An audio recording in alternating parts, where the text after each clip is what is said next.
Hey there, today I'll tell you how to add American Express gift card to Cash App. It's very simple to do.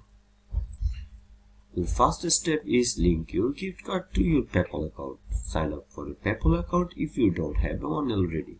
Once you are logged in, navigate to the wallet section of your PayPal account. Click on Add Credit Card and follow the prompts to add your gift card as a prepaid card to your PayPal account. Confirm the linking process by verifying any necessary details.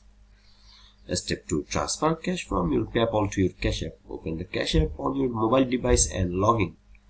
Look at and click on the My Cash tab. It is often represented by a dollar sign. Select the option to add funds or cash. Choose the Add from PayPal option.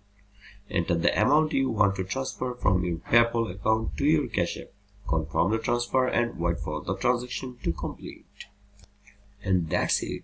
That's how you can add American Express gift card to Cash App.